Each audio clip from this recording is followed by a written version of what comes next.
तो चलिए शुरू करते हैं। बिल्कुल। और देखिए, जबलपुर कोई छोटा मोटा स्टेशन नहीं है। ये पश्चिम मध्य रेलवे WCR का मुख्यालय है और देश के कई कोनों को जोड़ता भी है।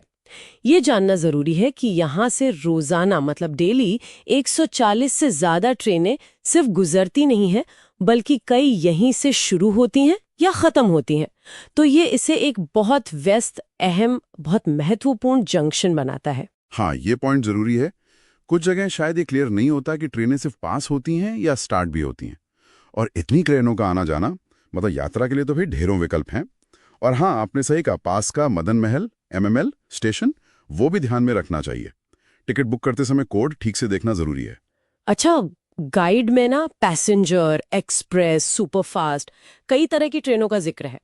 क्या सच में इनमें सफर करते हुए यात्री बहुत फर्क महसूस करते, या ये बस टाइम टेबल और टिकट की बात है? नहीं नहीं, फर्क तो है।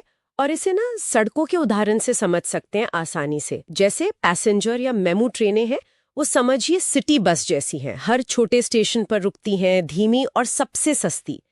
एक्सप्रेस ट्रेनें थोड़ी बेहतर हुई, मान लीजिए स्टैंडर्ड बस। फिर आती हैं सुपरफास्ट यानी SF।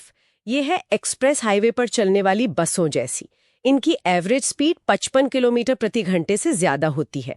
और हाँ, टिकट में थोड़ा सुपरफास्ट चार्ज भी लगता है, जैसे जबलपुर से दिल्ली जाने वाली महाकौशल एक्सप्रेस 12189। अच्छा, सुपरफास्ट मतलब तेज और थोड़ा महंगा। जी। और इनके अलावा भी कुछ खास ट्रेनें हैं, जैसे जन शताब्दी और गरीब रथ। ये बजट में फिट होने वाले तेज विकल्प हैं।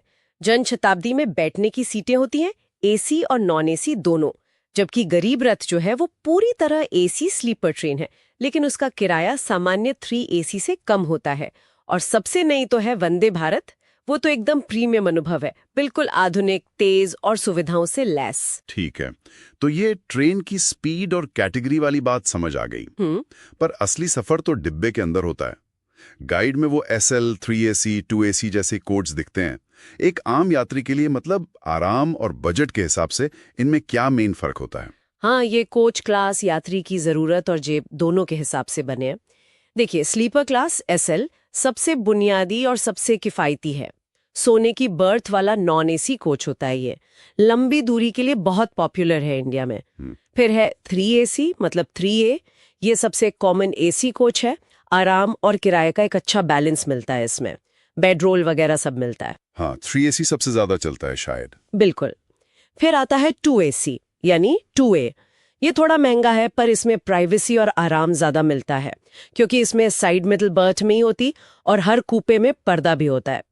और एक होती है AC चेयर कार, CC। ये दिन के सफर के लिए है, आरामदायक कुर्सी वाला AC कोच जैसे जनशताब्दी में होता है। अच्छा, तो मतलब सीधा हिसाब है, आराम चाहिए तो ज्यादा पैसे लगेंगे, बजट में रहना है तो स्लीपर है। गाइड में कुछ खास ट्रेनों का भी जिक्र था, जैसे दिल्ली वाली महाकौशल 12189 और मुंबई के लिए गरीब रथ 12187।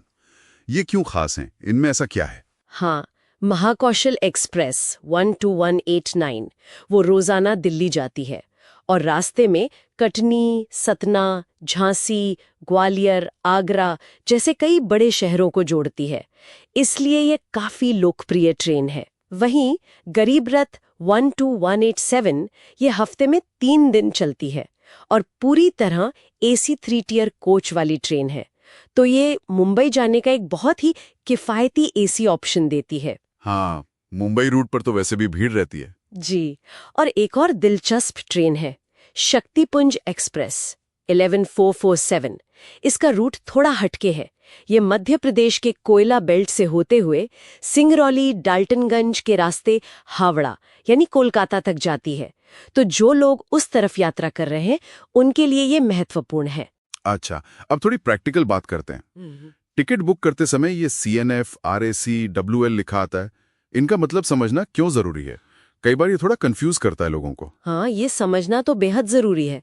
मतलब इसके बिना यात्रा शुरू होने से पहले ही दिक्कत हो सकती है। देखिए, CNF का मतलब है कंफर्म्ड, आपकी सीट या बर्थ पक्की है, कोई चिंता की बात नहीं। फिर है RAC, रिजर्वेशन अगेंस्ट कैंसिलेशन। इसमें आपको बैठने की जगह की गारंटी है। आमतौर पर साइड लोअर बर्थ होती है, जो 2 लोगों में शेयर करनी पड़ती है। अगर कोई कंफर्म टिकट कैंसिल होता है तो RAC वाले को पूरी बर्थ मिल सकती है। और हाँ, आरएसी टिकट पर आप ट्रेन में चढ़ सकते हैं, यात्रा कर सकते हैं। हाँ, आरएसी में वो है कि सीट तो पक्की है, पर अगर लंबी यात्रा है तो पूरी रात 2 लोगों का एक बर्थ पर बैठना थोड़ा मुश्किल हो सकता है। ये भी एक बात है। और WL वो क्या है? WL यानी वेटिंग लिस्ट, ये सबसे पेचीदा है, ध्यान से समझिए। अगर आपने ऑनलाइन टिकट बुक किया है, मान लीजिए IRCTC से, और ट्रेन का चार्ट बनने के बाद भी आपका टिकट WL ही रहता है, वेटिंग लिस्ट में ही रहता है, तो आप उस टिकट पर यात्रा नहीं कर सकते हैं।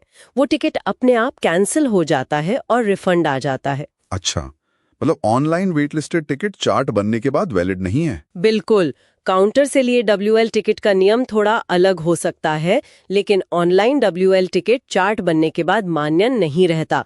इसलिए यात्रा तभी पक्की समझें जब टिकट कम से कम RAC हो, कंफर्म्ड हो तो सबसे अच्छा। ये जानकारी तो बहुत जरूरी है।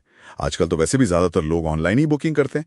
IRCTC ऐप या वेबसाइट से काफी आसान हो गया है, और वो लाइव ट्रेन स्टेटस वाला फीचर भी बड़ा काम का है, नहीं? हाँ बिल्कुल, ऑनलाइन बुकिंग से तो घर बैठे ही काम हो जाता है। और रेल मित्रा जैसे कई ऐप हैं जिनसे आप ये देख सकते हैं कि ट्रेन अभी कहाँ पहुंची है, कितनी लेट है, लाइव पता चल जाता है। इससे स्टेशन पर बेवजह घंटों इंतजार करने से बच जाते हैं। तो इस पूरी बातचीत का निचोड़ क्या निकाल सकते हैं? सार क्या है? यही कि जबलपुर एक बड़ा रेलवे हब है जहां से ढेरों विकल्प मौजूद हैं, और अलग अलग तरह की ट्रेनों और कोच क्लास को समझना जरूरी है ताकि अपनी जरूरत और बजट के हिसाब से सही चुनाव कर सकें। एकदम सही कहा आपने। और टिकट का स्टेटस मतलब CNF, RAC, WL, इसे समझना तो प्लानिंग के लिए सबसे ज्यादा जरूरी है। और ये ऑनलाइन बुकिंग और लाइव ट्रैकिंग जैसी चीजें हैं, इन्होंने सफर को पहले से कहीं ज्यादा आसान बना दिया है, इसमें कोई शक नहीं। हाँ, तो इस जानकारी से लैस होकर मुझे लगता है जबलपुर से अपनी अगली रेल यात्रा की प्लानिंग निश्चित रूप से बेहतर हो सकती है। बिल्कुल। और जाते जाते सोचने के लिए एक बात छोड़ जाते हैं, भारतीय रेलवे का नेटवर्क इतना विशाल है, क्या कभी त्योहारी सीजन या छुट्टियों में जो स्पेशल ट्रेनें चलती हैं, उनमें सफर करने का अनुभव आपकी यात्रा को और यादगार बना सकता है? ये ट्रेनें अक्सर थोड़ी अलग होती हैं, इनका अनुभव कुछ खास हो सकता है, इस पर सोचिएगा।